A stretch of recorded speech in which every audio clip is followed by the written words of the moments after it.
नमस्कार दोस्तों। आज मैं आपके लिए औसत का प्रश्न लेकर के आया हूं क्योंकि यूपी पुलिस का एग्जाम बहुत नजदीक है जिसमें औसत की बहुत जरूरत पड़ने वाली है आपको। तो चलिए स्टार्ट करते हैं। पहला क्वेश्चन है 8 9 10 11 12 13 का औसत क्या होगा। देखिए 8 9 10 11 12 13 एक लगातार संख्या है। तो लगातार संख्या जब भी कभी हो उनकी बीच वाली संख्या ही औसत होता है। जैसे कि 1 2 3 4 5 ये लगातार संख्या है ना 5। तो ये बीच वाली संख्या ही औसत हो जाएगा। तो देखो दो इधर से छोड़ दो, दो इधर से, बीच में क्या है आपका 3। तो इनका जो औसत हो जाएगा वो क्या हो जाएगा 3 हो जाएगा। सही कह रहा हूं। औसत क्या हो जाएगा 3 हो जाएगा। देखिए औसत का नियम क्या कहता है वो मैं आपको बताता हूं। औसत का नियम कहता है कि जितनी संख्या है सभी को जोड़ के जितनी संख्या है उनका डिवाइड कर दो। देखो जितनी संख्या सभी को जोड़ लो, 5 और 4 9, 9 और 3 12, 13 14 15, योग कितना आ गया 15। और जितनी संख्या उतने से डिवाइड कर दो, 1 2 3 4 5 संख्या, तो 5 से डिवाइड कर दो। कितनी बार में डिवाइड होगा 3 बार में, तो औसत 3 है। तो ये तो नियम हो गया, संख्याओं का योग करके जितनी संख्या उतने से डिवाइड कर दो, औसत पता लगेगा। लेकिन शॉर्ट ट्रिक क्या है कि अगर लगातार संख्या है तो उनके बीच वाली संख्या ही औसत होगी। अब 1 2 3 4 5 6 8 9 10 11 12 13, जब यहां पे 5 संख्या थी तो बीच वाली संख्या पता करना आसान था। लेकिन जब 6 है तो कैसे पता करेंगे भाई। भाई देखो 3 इधर से छोड़ दूं, मैं 3 इधर से छोड़ दूं तो बीच में कुछ नहीं बचा। 3 इधर से छोड़ दिया, 3 इधर से, बीच में कुछ नहीं बचा। जब 6 संख्या हो या 4 संख्या हो चाहे 8 संख्या हो, तो उसको करने का तरीका क्या है कि जो दो संख्या आ रही है ना बीच में, इसके बीच वाली संख्या हो जाएगी आंसर। तो 10 और 11 के बीच में क्या होगा 10.5। तो ये आपका औसत है जो कि हमारे बी ऑप्शन में दिया गया है। तो आसानी से कर लोगे, अब तो कोई दिक्कत नहीं आएगी। चलिए आप देखते हैं अगला सवाल। अगला प्रश्न है 8 10 12 14 16 का औसत क्या होगा। देखिएगा ये भी लगातार संख्या है, 8 10 12 14 16 ये भी लगातार है। ये कैसी लगातार है, ये सम संख्या है, लगातार सम संख्या है कि नहीं। इससे पहले वो लगातार क्रमांगत थी, ये सम संख्या लगातार है। तो कितनी संख्या हमारे पास 8 10 12 14 16। तो ये तो 5 संख्या है ना, तो दो इधर से छोड़ दो, दो इधर से छोड़ दो, बीच वाली संख्या औसत हो जाएगी, 12 औसत हो जाएगी। सी ऑप्शन सही जवाब है। समझ में आ गया ना, 5 होती हैं तो बीच वाली संख्या पता करना आसान है, और जब 6 होंगी तब भी पता करना आसान है, पिछले क्वेश्चन में बता चुका हूं। समझ में आ गया ना। तो ये हमारा 12 क्या हो जाएगा, इस सवाल का सही जवाब औसत हो जाएगा हमारा 12। चलिए अब देखते हैं अगला प्रश्न। अगला सवाल है 55 49 67 47 22 का योगात्मक माध्य क्या है। योगात्मक माध्य का मतलब भी औसत ही होता है।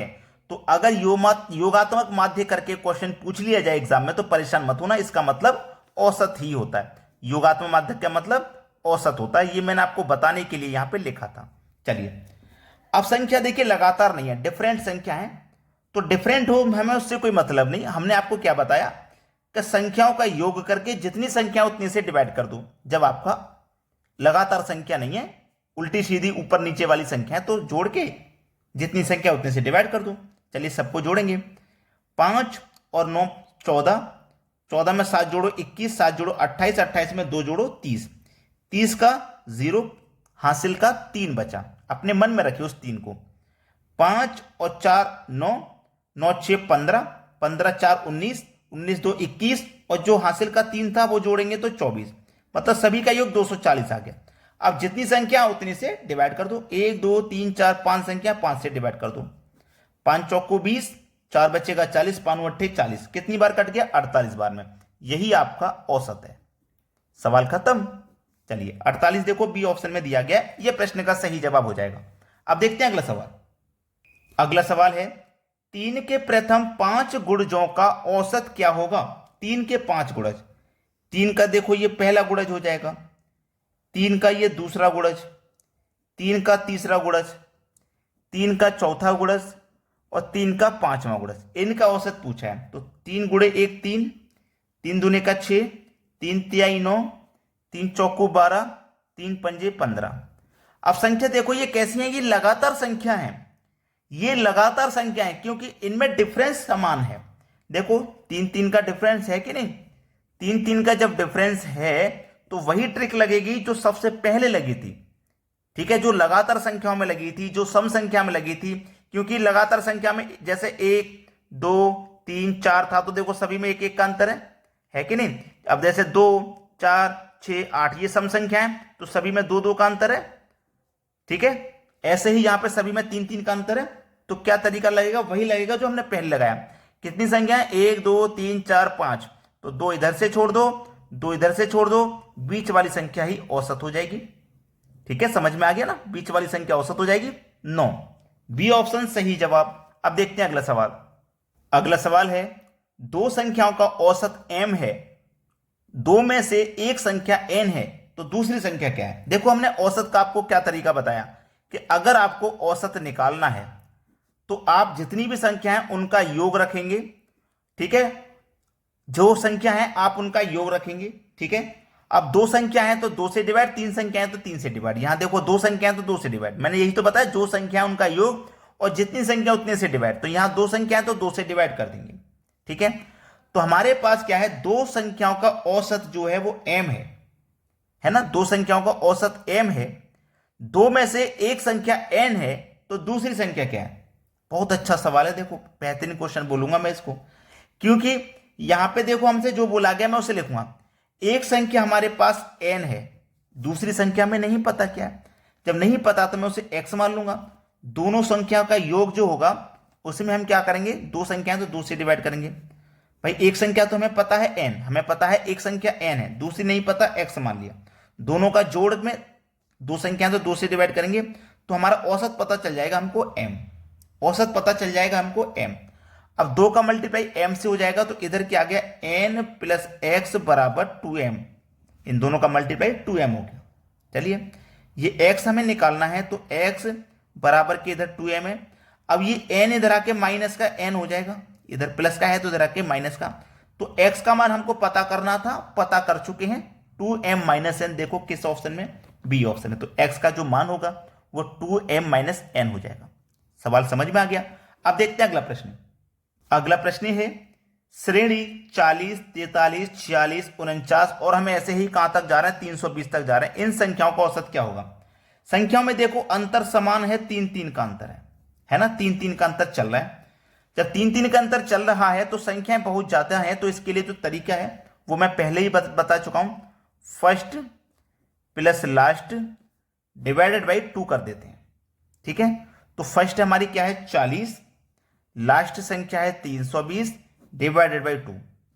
चलिए 40 और 320 मिलकर के हो जाएगा 360, डिवाइडेड बाई 2 करेंगे तो आंसर आ जाएगा 180। ये आपके सवाल का सही जवाब है, सी ऑप्शन।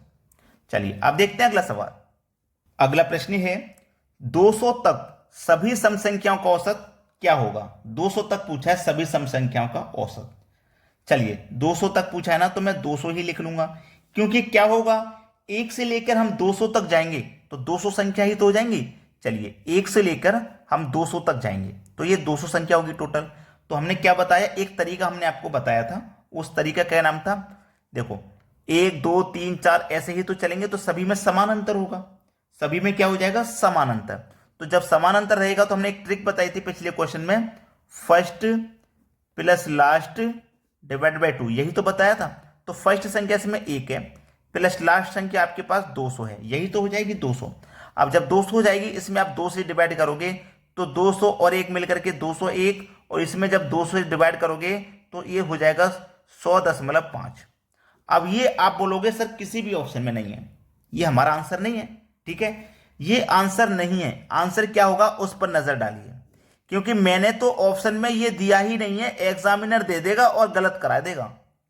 जब भी ऐसा सवाल हो आपके पास, कभी भी ऐसा सवाल हो, क्या 200 तक सभी सम संख्याओं का औसत बताओ, 300 तक बताओ, ये आपने क्या किया है, यहां पे ध्यान नहीं दिया आपने यहां ध्यान दिया होता तो आप ऐसी गलती नहीं करते, क्योंकि उसने बोला था सम संख्या, उसने क्या बोला था, उसने बोला था सम संख्या। तो 200 तक सम संख्याएं कितनी होती हैं, 200 तक कितनी सम संख्या होती हैं, नहीं पता ना, तो ऐसे सवाल को नहीं कर पाओगे। एक ट्रिक मैं आपको बता देता हूं जिससे कि कर पाओगे। 200 संख्याएं बोली हैं सम, तो आप 200 को ले लो, ठीक है, 200 को ले लिया, 2 से डिवाइड कर देना है और +1 कर देना है। तो 2 से डिवाइड करूंगा 200 को तो 100 बार में डिवाइड हो जाएगा, 100 में +1 कर दो तो 101 हो जाएगा, ये आपका आंसर हो जाएगा 101। पहला ऑप्शन सही जवाब। समझ में आ गया नहीं पूरी बात? चलिए अब देखते हैं अगला सवाल। अगला प्रश्न है 1 से 50 तक सभी विषम संख्याओं का औसत क्या होगा? अब 1 से लेके 50 तक बोल दिया है उसने। पिछले क्वेश्चन में सम संख्या थी, यहां विषम बोल दिया, कोई बात नहीं। सम बोल दे चाहे विषम बोल दे, तरीका एक ही रहेगा क्या? नहीं रहेगा भाई, तरीका एक ही रहना चाहिए या एक नहीं रहना चाहिए, क्या होगा? या तो दोनों में तरीका एक होगा तो आसान है। चलिए मैं यहां पे सम, विषम, सम, विषम और प्राकृतिक तीनों के लिए लिख देता हूं ताकि आपको परेशानी ना हो। सबसे पहले सम संख्या के लिए जो भी संख्या है वो लिखिए, डिवाइड में 2 + 1 कर देंगे जो हमने पिछले क्वेश्चन में किया था। विषम के लिए क्या करेंगे? n/2, विषम के लिए याद रखना n/2 + 1, यानी कि जो सम के लिए था वही विषम के लिए है, जो सम के लिए था वही विषम के लिए है। और प्राकृतिक में क्या करेंगे? n + 1, ठीक है, n + 1 / 2। अब देखिए यहां पे विषम संख्या के बारे में बोला गया। जब विषम संख्या के बारे में बोला गया, कितनी संख्या है भैया? विषम संख्या हमारे पास 50 है। डिवाइड करेंगे 2 से और प्लस करेंगे 1, तो 2 से 50 को जब मैं कटा दूंगा तो 25 बार में कट जाएगा और उसमें +1 कर देंगे तो आंसर आपका 26 आ जाएगा। अब देखते हैं अगला सवाल। अगला प्रश्न है, अब जब स्क्वायर वाली संख्या हो उनका औसत कैसे निकालते हैं? देखो 1 का स्क्वायर, 2 का स्क्वायर, 3 का स्क्वायर, 4 का स्क्वायर, 5 का स्क्वायर और सभी को हम जोड़ रहे हैं, ठीक है। उनका औसत क्या होगा देखिएगा। इसके लिए मैं एक फॉर्मूला लिखता हूं, n + 1, ठीक है, into 2n + 1 / 6। इसको याद रखेंगे तो ये हल हो जाएगा। चलिए n का मान क्या है? n का मतलब होता है लास्ट वाली संख्या 5 है, n का मान 5 है, 5 में जोड़ देंगे 1 तो 6 हो जाएगा, इंटू n का मान 5 है, 5 का मल्टीप्लाई 2 से कर दो 10, 10 में जोड़ दो 1 तो 11 हो गया, और बटे में कितना है आपका? ये 6 है, 6 ही तो है, बटे में आपका 6 है। अब देखो 6 से 6 जब कैंसिल हो जाएगा तो बचेगा आपके पास क्या? 11, तो 11 ही आपका सही जवाब है। देखो बी ऑप्शन में मिल गया आपको। अब देखते हैं अगला सवाल। अगला प्रश्न है 1 की पावर 3, 2 की पावर 3, 3 की पावर 3, 4 की पावर 3। पिछले क्वेश्चन में स्क्वायर था, यहां पे क्यूब है, तो क्यूब के लिए भी फॉर्मूला है औसत निकालने के लिए, n × n + 1 का होल स्क्वायर / 4, ठीक है। n मैंने बताया लास्ट वाली संख्या होती है जो कि 4 है, इंटू n आपका 4 है, 4 में जोड़ दो 1 तो 5 हो जाएगा, 5 का स्क्वायर करोगे तो 25 हो जाएगा, ठीक है, और बटे में कितना? 4, तो 4 से 4 कैंसिल, आपका आंसर कितना आ जाएगा? 25। ये आपके प्रश्न का बिल्कुल सही जवाब है, 25, जो कि बी ऑप्शन में। तो आपने अभी तक वीडियो को लाइक नहीं किया, जल्दी से लाइक कर दो, और शेयर नहीं किया तो सभी बच्चों तक शेयर कर दो जितने भी बच्चे तैयारी कर रहे हैं एग्जाम की, ठीक है दोस्तों, धन्यवाद।